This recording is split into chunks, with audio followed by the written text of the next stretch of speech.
নমস্কার, গল্প শেলির সাথে চ্যানেলের আরো একটি নতুন গল্পে সবাইকে স্বাগত।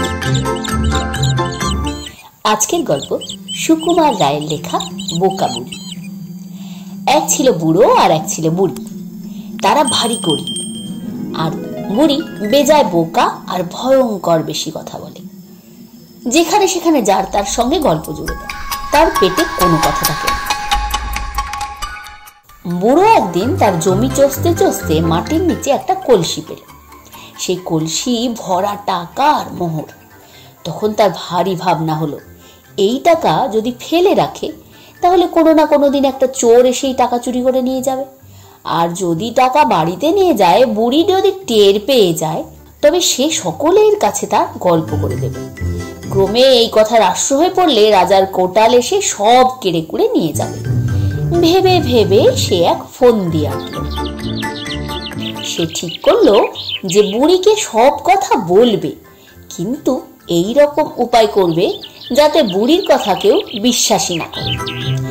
তখন সে একটা মাছ কিনে এনে তার ক্ষেতের ধারে একটা গাছের ওপর বেঁধে রাখলো, আর একটা খরগোশ এনে নদীর ধারে একটা গর্তের মধ্যে জাল দিয়ে জড়িয়ে রাখলো। তারপর সে তার স্ত্রীকে গিয়ে বলল, একটা ভারী আশ্চর্য খবর শুনলাম। গাছের গায়ে নাকি মাছ উড়ে এসে বসেছে, আর খরগোশ নাকি জলে খেলা করে। আমাদের গণক ঠাকুর বললেন, মৎস্য বসেন গাছে, জলে খরগোশ নাচে, গুপ্ত রতন খুঁজলে পাবে, খুঁজলে তারই কাছে। বুড়ি বলল, তোমার যেমন কথা। বুড়ো বলল, হ্যাঁ গো, এরকম নাকি সত্যি সত্যি দেখা গেছে। এই বলে বুড়ো আবার কাজে বেরোলো। আধ ঘন্টা যেতে না যেতেই বুড়ো আবার ফিরে এসে ভারী ব্যস্ত হয়ে বুড়িকে সেই টাকা পাওয়ার কথা বলল। তখন বুড়ো বুড়ি মিলে টাকা আনতে চলল। পথে যেতে যেতে বুড়ো সেই গাছতলা এসে বলল, গাছের ওপর চক চক করছে, ওটা কি গো? এই বলে সে একটা ঢিল ছুঁড়তেই মাছটা টপ করে পড়ে গেল। বুড়ি তো অবাক। তখন বুড়ো বলল, নদীতে জাল ফেলেছিলাম, মাছ টাছ পড়লো কি না একবার দেখে আসি। জাল টানতেই, উমা, খরগোশ যে! তখন বুড়ো বলল, কেমন, গণক ঠাকুরের কথা আর অবিশ্বাস করবে? তারপর টাকা নিয়ে তারা বাড়ি এলো। টাকা পেয়ে বুড়ি বলল, ঘর করব, বাড়ি করব, গয়না বানাবো, পোশাক কিনবো।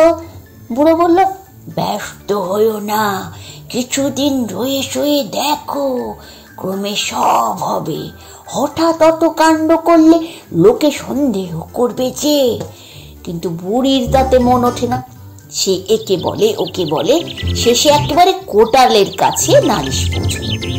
কোটালের হুকুমে বুড়োকে হাত কড়া দিয়ে হাজির করা হলো। বুড়ো সব কথা শুনে বলল, সে কি হুজুর, আমার স্ত্রীর কি মাথার কিছু ঠিক আছে? ও তো ওরকম আবোল তাবোল কত কি বলে। কোটাল তখন তেড়ে উঠলেন, বললেন, বটে, তুমি টাকা পেয়ে লুকিয়ে রেখেছো, আবার বুড়ির নামে দোষ দিচ্ছ?